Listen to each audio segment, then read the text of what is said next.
So my name is Bryan Herbst. I'm going to be talking about Kotlin Multiplatform today. Very specifically, this is not going to be a trash talking other cross-platform solutions, but I will maybe talk a little bit about what makes Kotlin Multiplatform different and kind of where it comes from as well. And before I get started, quick show of hands, how many of us are Android engineers? iOS? Any iOS? Ooh, a couple. Exciting. Any backend or front-end web? All those exciting things. Great. OK. Pretty even split, which is exciting to see. I'm going to start off by also warning you that Kotlin Multiplatform is still under pretty heavy development. It's still pretty new. It's still evolving. For the most part, the core concepts are stable. You're not going to see a whole lot of changes to the core functionality there.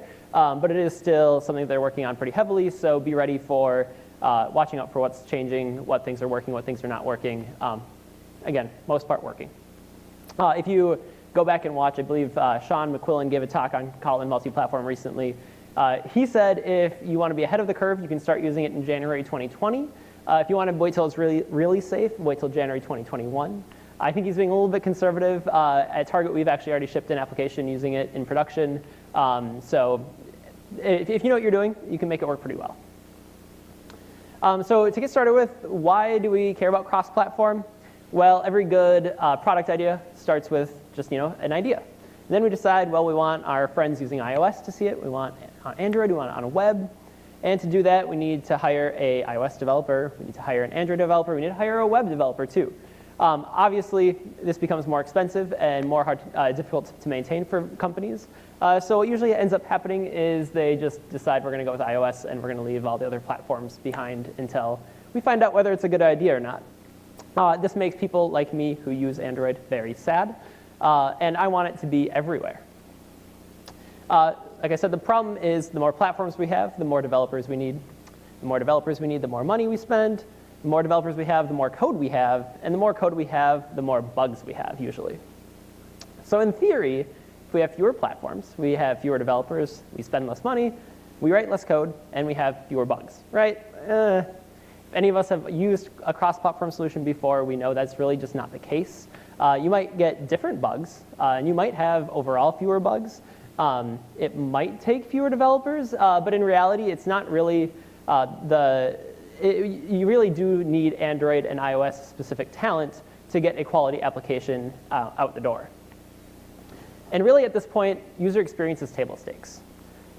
Your users can feel when an application isn't responsive. They know when your application looks like an iOS app on an Android device or an Android app on an iOS device.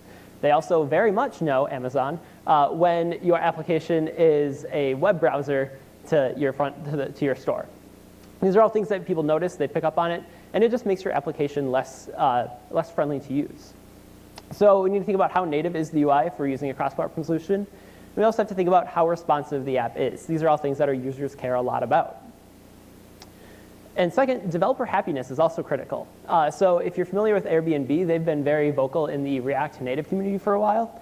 And they recently made a big blog post about how they were sunsetting React Native in their app and one of the main reasons is that the developers just weren't happy. They weren't getting what they wanted out of the platform.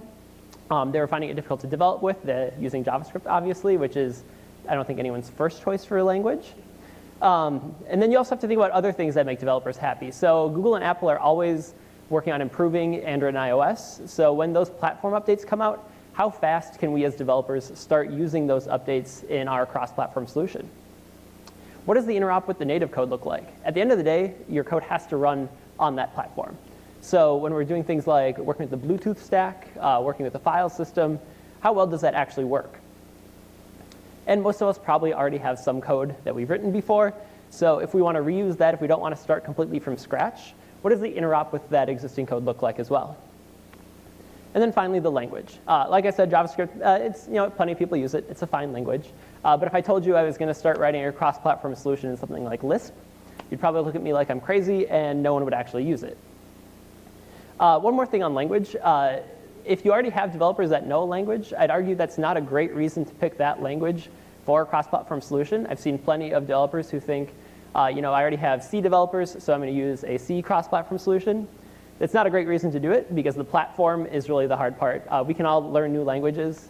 It might take us some time, but it's generally easier to learn a language than learn an entire platform. But a language can be a compelling factor for switching. So I'm sure a lot of us are here because we love Kotlin. Kotlin makes a great language for cross-platform. Something fell, I do not know what. So if we wanted to start working on an application using a cross-platform architecture, how do we approach that? And the first question is, well, what exactly do we want to share in our application? And the nice thing about Kotlin Multiplatform is that the answer is really that you can share as much or as little as you want. If you want to share just a single class between platforms, that's actually not a completely insane idea. You don't have to have your entire application written in Kotlin Multiplatform. Its real strength is that it embraces the inherent differences that you're going to have on different platforms, but it provides a consistent core that you can use between those platforms. So from here on, my assumption is you already have an iOS and an Android app. I'm going to focus on iOS and Android. I will touch on web and backend as well, but we're going to focus primarily on iOS and Android because I'm guessing that's where most of us can pull in benefits from going cross-platform. So my assumption is most of us have features that look something like this. Down at the bottom, we have our data layer, which is going to be all of our data models and our networking. On top of that, this is a great place to start for cross-platform, simply because those data models really should be the same on all your platforms. If you have some sort of data model, there's no reason that it would look different on iOS versus Android versus web versus the backend. And this is also something that doesn't tend to work too closely to platform-specific constructs. So nothing about a JSON object that has a single string field is going to be particularly special to either platform. On top of that, we usually have some sort of logic layer that ties our data to the UI. On iOS, we have our view controllers. On Android, if you're using Android X, probably a view model. This is a little bit trickier to get right because we're getting closer to the UI layer and closer to platform-specific code. But it is very possible, and a lot of people have had a lot of success going this route as well. And then on top, of course, we have our UI on Android, our layout XML files, our activities and fragments. On iOS, our views. This is probably not worth your time to try to go cross-platform. And this is where a lot of cross-platform solutions tend to fall flat for developers and users alike, is that when you try to create a consistent UI, you either get stuck with the lowest common denominator of the two APIs, or you end up with something completely custom. So if you imagine like Flutter does all of its own UI rendering. If you're using like PhoneGap, you're using HTML. So again, all of your own UI rendering. And this is where you end up getting a UI that just doesn't feel good. So as we're going through our code and trying to think about what things we actually want to share, one thing we need to start thinking about is what parts of our code actually are platform dependent. And obviously, the first thing is the UI. Generally, your UI is going to be rendered natively if you want it to look and feel good. So that's all platform dependent. Logging is the everyone uses this as their main use case for platform dependent code. On JavaScript, most commonly we're using console.log. On Android, logcat. Disk storage, different platforms, iOS and Android, have very different models of how you store data on disk. Networking, even if we think about streams, Java has their implementation of streams. C has very different implementations of what it looks like to do networking. So these are all things that are going to be platform dependent. At the end of the day, what we're going to get is we're going to be talking specifically about how to do a shared library with Kotlin Multiplatform. And what that looks like is you'll have some sort of common code module in the middle. And then you'll have Android and iOS specific modules that talk to that common code. And then I'm going to assume that we have an Android app and iOS app that are going to consume this library. One of the great things about Kotlin Multiplatform is both our Android and iOS code can pull in Android and iOS specific libraries for some of that platform dependent work, and then split out the same shared library in different formats for both of the apps. If you really wanted to, you can put this all in a single repository. And if you look at a lot of Kotlin samples, so for example, the Kotlin Comp app is written in multi-platform, and this is the approach they take. I'm assuming that for most corporations, this isn't going to be a great approach. You're going to get a lot more noise in your app, or in your repository. And then you also have to deal with the fact that if I, as an Android developer, go in and update some sort of common code, there's a good chance I'm also going to have to go and update the iOS app, which isn't my specialty. So we're going to focus on the shared library because this allows each of our apps to kind of pull in updates to the common library as they have the development bandwidth to do so. The other benefit you get here is you get versioning. So if I were to change the shared library, we know we can version that and keep track of those changes. So how does Kotlin Multiplatform actually pull off this cross-platform magic? Most of us are probably familiar with the Kotlin compiler. It's that little bit of code that takes in our Kotlin files and spits out some sort of an output that we can run. If we dive into the Kotlin compiler a little bit more closely, what we find out is that it's actually built out of three main components. We have the Kotlin front end, which is responsible for ingesting that Kotlin file. And then the front end turns that into what they call an intermediate representation, or IR. And then there's some sort of a backend that takes that intermediate representation and spits it out for either use as a library or as an executable on your desktop.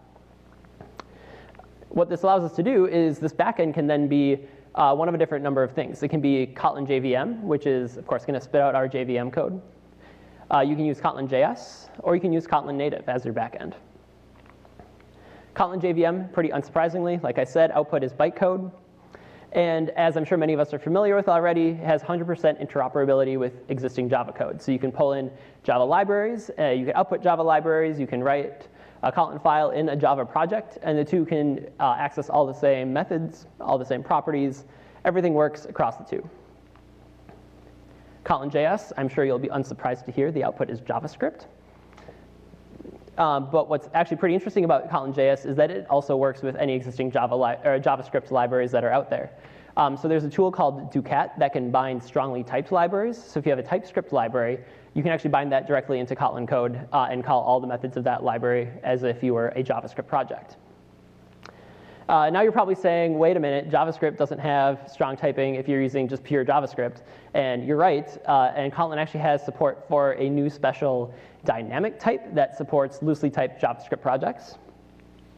And so it looks something like this. Instead of declaring an int or a string, you just declare a variable of this dynamic type.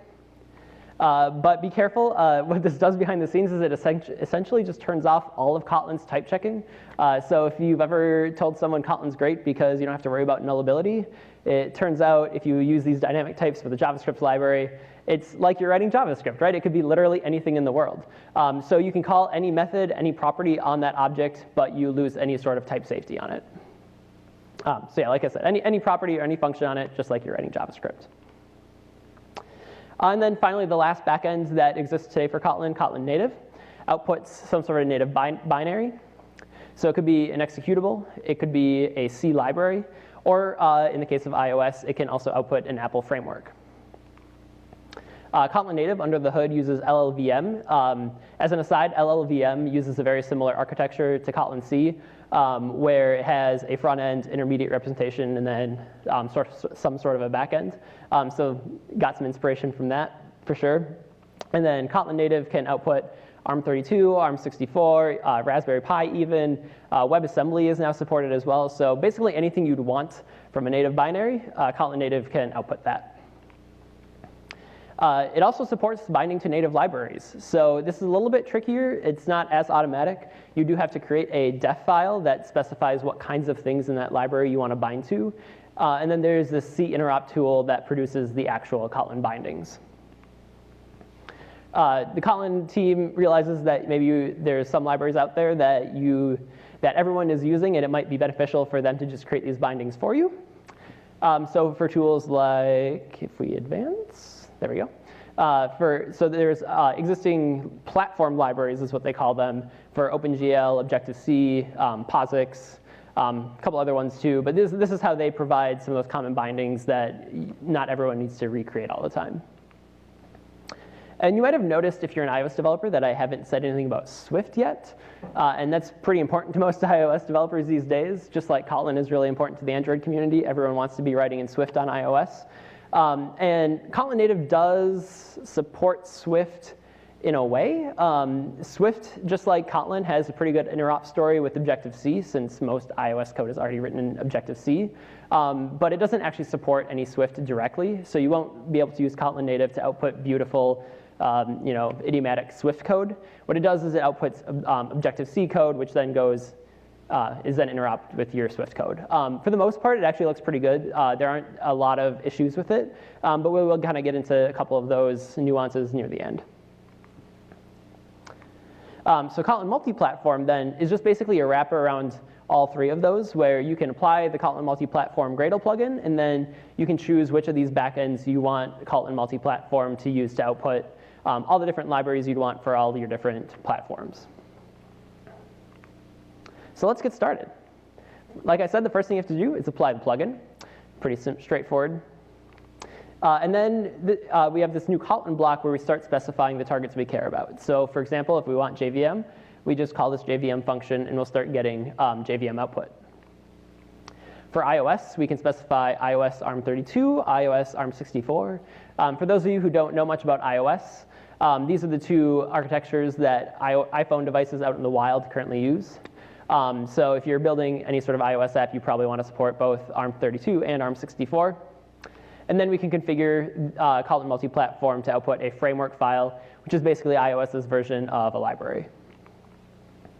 Those of you who are iOS developers are probably saying, hey, wait, you forgot about the simulator. The simulator actually, so on Android, we use emulators, which emulate the entire architecture of the platform you're supporting. On iOS, they use simulators, which uses your native platform. So most people are developing iOS apps on a MacBook Pro, which is x64. So we also have to support the simulator.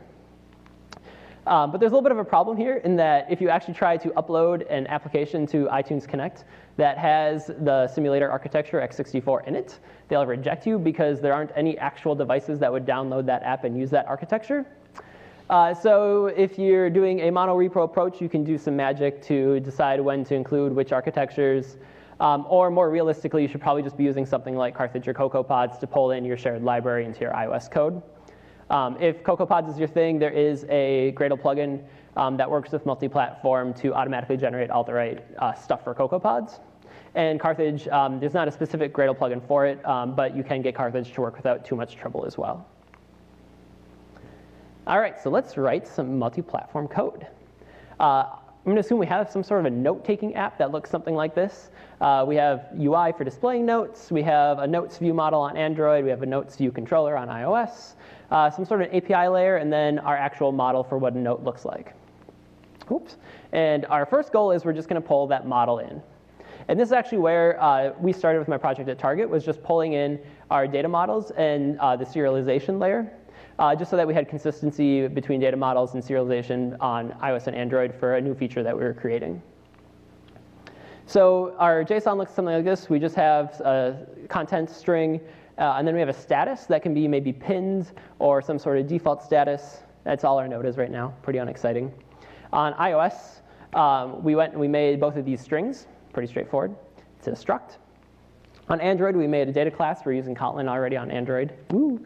But this time we made the status a string.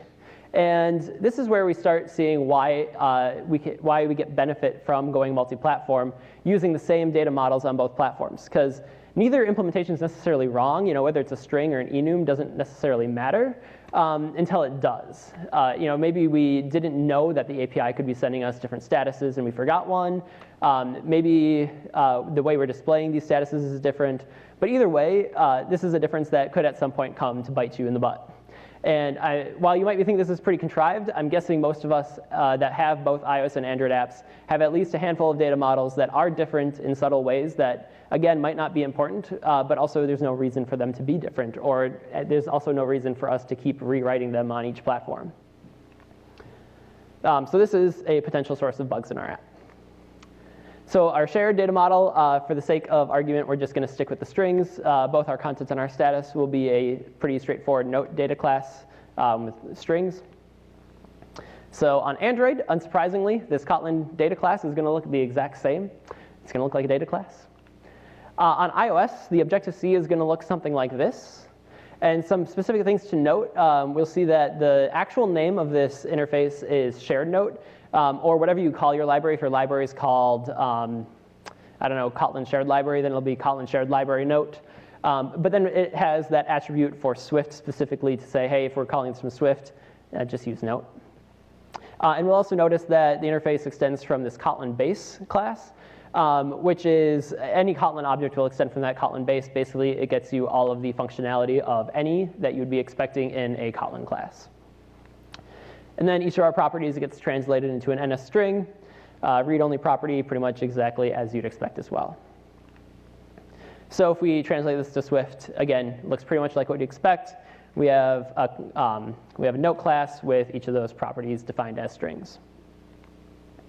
All right, so now we've got our note shared between the two platforms. We're going to next pull in our API layer. So we want to get serialization and we want to get networking into a shared state. Serialization, the easiest way to do this is to just pull in the Kotlin X serialization library. It's a multi-platform project that is sponsored by JetBrains that handles all the serialization for you, just like Moshi, JSON, those types of libraries would on Android. So it's pretty straightforward to use. We just annotate our data classes with that serializable. And what happens is the library, it's a Gradle plugin. It'll generate these serializer methods on those classes that handle all the logic of deserializing and serializing your classes. So we can call JSON stringify to take an existing note and turn it into JSON string. Or we can call parse to take a JSON string and turn it back into a note. There's also a couple of convenience methods that they give us, like list, that will parse a list of notes from the JSON or whatever it is. So I mentioned serialization is multi-platform. And you might be thinking, that's kind of funny. I don't know why that would need to be multi-platform. And the answer is that different platforms have different implementations of things like char sets, input streams, buffers. And so these are all things that Kotlin X serialization under the hood is using different platform implementations of those features to make sure that it's working correctly on each platform. So if we want to actually pull this into our Gradle project, what we see is that there's also a runtime library. So for each, so there's a common runtime dependency. There's a special JVM one. I'm truncating this a lot, by the way. If you're like taking pictures of these slides, this will not work. I just had to get it to fit. So there's just different implementations for common code, native code, and JVM code. If you want it to JavaScript, there's also a dependency block for JavaScript. And so that's how you pull it in. Moral of the story, it's a Gradle plugin, but it also has runtime dependencies for things like that JSON.parse. And then for networking, there's also a multi-platform project called Ktor that does networking across different platforms. It can do server. It can be a server. It can be a client. It can do a couple other things as well. But the reason this one is multi-platform is it uses all sorts of different engines under the hood. So on Android, you can choose to pull in an OkHttp engine or the HttpUrlConnection engine. On iOS, it uses NSURL session. There's also an Apache. There's an Apache engine. There's also a curl engine if you're running on a native platform that can't use the Apache engine. So all sorts of different options for engines. But again, a great example of why we care about different implementations for different platforms. Getting started with Ktor is pretty straightforward. We're going to be using it as a client, so we just create an HTTP client. And then it supports coroutines out of the box. So we have our suspend fun that just calls client.get. And we're off to the races getting our data. You might be saying, hey, wait. Go back a slide. You might be saying, hey, wait, I thought we were going to deserialize this into some sort of a note object too with our JSON deserializer we just talked about. The HTTP client lets you install all sorts of different features, they call them, for things like parsing JSON, parsing protobufs, whatever it is you're using. And then you can change your method signature to return that note directly and call the deserializer instead. So it does work, I promise. I just didn't want to get into it too far. I talked a little bit about what kinds of features these libraries need to be platform dependent and why we might care. What does that actually look like if we wanted to write something that has different implementations on different platforms?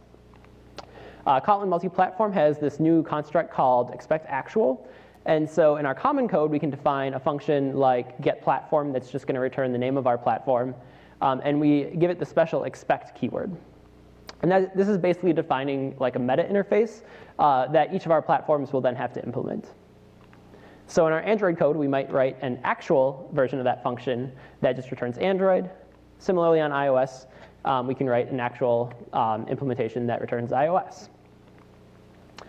If we want to get a little bit more complicated, maybe we want to have a key value store that works on different platforms. So we decide we want to expect a class called key value store that lets us store a string to disk somehow. On Android, as you might expect, we're going to create an actual class that uses shared prefs under the hood. And iOS, we can do the same thing with NS user defaults. One caveat here is that you might not always want to use the expect actual method. So this is what serialization uses for implementations of char sets, buffers, streams. But when it comes to like Ktor's HTTP engines, they're actually using just plain interfaces and then providing implementations of those actual interfaces into the HTTP client directly. So kind of think about your use case and what you're trying to do. You'll generally just kind of find as you go through this what things work well with interfaces versus what works well with expect actual. One trick that you can use with expect actual is that you can use type aliases for your actual definitions. So if you create a closable interface, for example, that closely mimics Java's closable interface, you can just do actual type alias closable and alias it to the java.io closable, and that works just fine. So if you are clever with the way you create your expect definitions, you can kind of shortcut some of your implementations doing this. So where do we actually run into some platform differences that we care about? I mentioned, for example, that the interop story of Swift isn't perfect. So where does this come into play? If you go to the Kotlin native documentation, Kotlin native has this great long list that I'm not going to go over with what maps to what in Kotlin, Objective-C, and Swift. It's pretty much all exactly what you'd expect. So interfaces are protocols, classes are classes, et cetera, et cetera, et cetera. But if you're running into something specific that you think doesn't look quite right, this is a great reference point to see maybe what you are actually looking for. Things that are just flat out not supported in Swift, partially because many of them aren't supported in Objective-C. You can't use suspend functions across platform boundaries. So you can use coroutines, which we'll get to in a moment as well. But you can't define a suspend function and expect to actually call that suspend function from your Swift code. Just simply not a construct that Swift and Objective-C support, so you're not going to get very far with it. You also can't do inline classes. Again, just a limitation of those languages. Asynchronous work. I'm guessing most of us at some point have asynchronous work like making networking calls.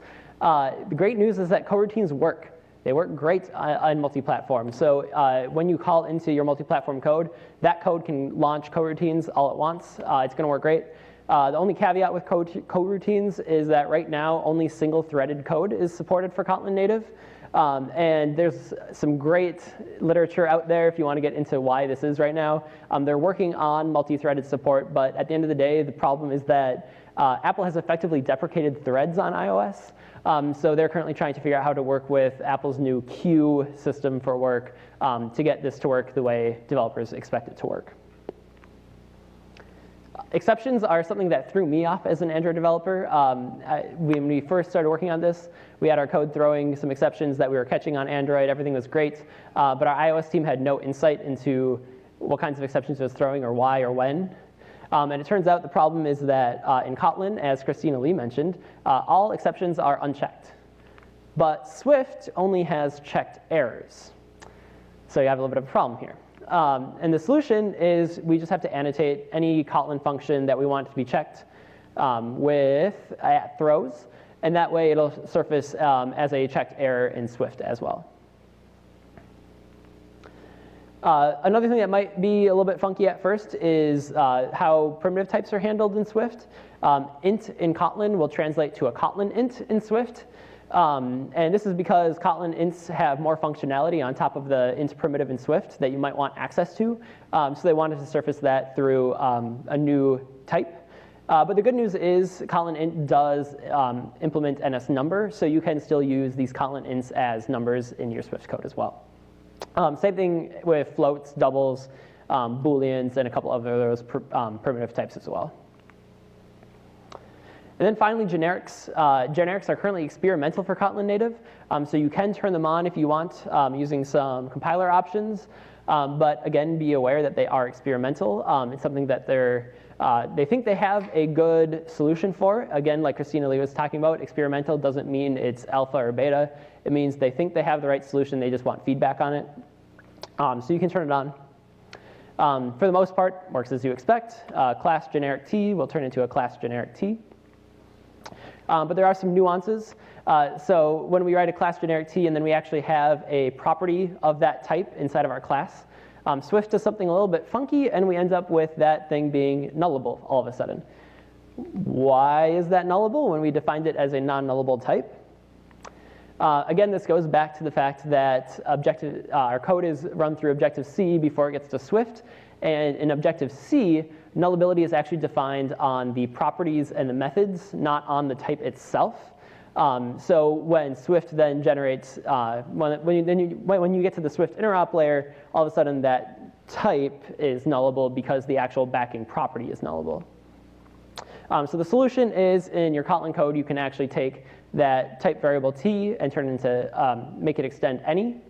And then Objective-C does the right thing. It knows that this is coming from a non-nullable type, and we get the Swift code we expect. So again, experimental. You'll probably find a couple other oddities with generics if you're working with those. You might find it easier to just avoid generics, but it does work. And that is actually all I have. I will hang around for questions afterwards. Otherwise, thanks for coming.